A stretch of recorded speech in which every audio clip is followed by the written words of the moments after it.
వచ్చావా? ఏమైందో అని అడుగుతుంటే పాటలు పడతావిట్రా? ఏమైందేమిటి? నీ కూతురితో హిల్ స్టేషన్ లో అమెరికా అల్లుడు. అబ్బో, నన్ను కొడతావేంటి? నిన్ను వెతవరు చేసి ఆడితో చెట్టపట్టలేసుకుని డూయిట్లు పాడినందుకు నీ కూతురు కొట్టు. డూయెట్లు పాడుతుందా? అబ్బే లేదు, ఆమ్లెట్ వేసుకుని తింటోంది. మెళ్ళో తాలిబొట్టు కూడా ఉంది.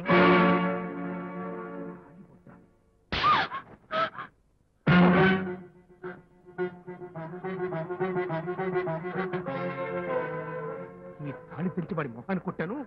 ఇక్కడి నుంచి వాడికి నాకు ఎటువంటి సంబంధం లేదని చెప్పి ఇంత నాటకం వాడి కన్న తండ్రినే మోసం చేస్తావా? నిన్ను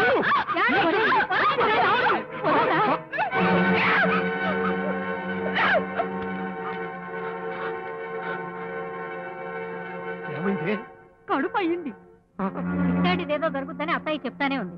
ఆవిడ్ని పంచాయతీ మైకు అని దీన్ని ఇంత దూరం తీసుకొచ్చింది మీరు. తప్పంతా నాదైనట్టు మాట్లాడతారేంటి? ఆయన ఎవరో నాకు తెలుసా? అమెరికా వాడు కమిట్ అయిపోమని చెప్పింది నానేగా. కమిట్ అయిపోమన్నానే కానీ కడుపు తెచ్చుకోమన్నానా? ఆహా, కమిట్ అయితే కడుపు రక్క కామర్లు వస్తాయా? అయినా నాకేమైనా భరించడానికి ఆయన ఉండనే ఉన్నారు. నేను ఆయన దగ్గరికి వెళ్తాను. ఏంటి ఇది?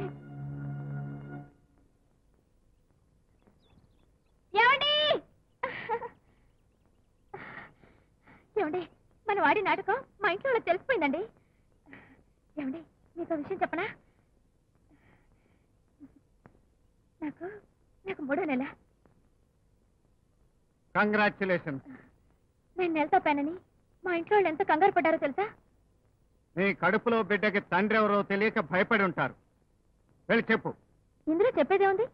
మనం కమిట్ అయిపోయినట్టు మా వాళ్ళకి తెలుసుగా. నా కమిట్మెంట్ వల్లే తల్లి అయ్యావన్న నమ్మకం ఏమిటి? ఏమండి, ఎగతాళిగా మాట్లాడుతున్నారా? తాళి కట్టిన మొగుడేయండి. కడుపు రావటానికి మొగుడే కానక్కర్లేదు పద్మావతి, మగాడైతే చాలు.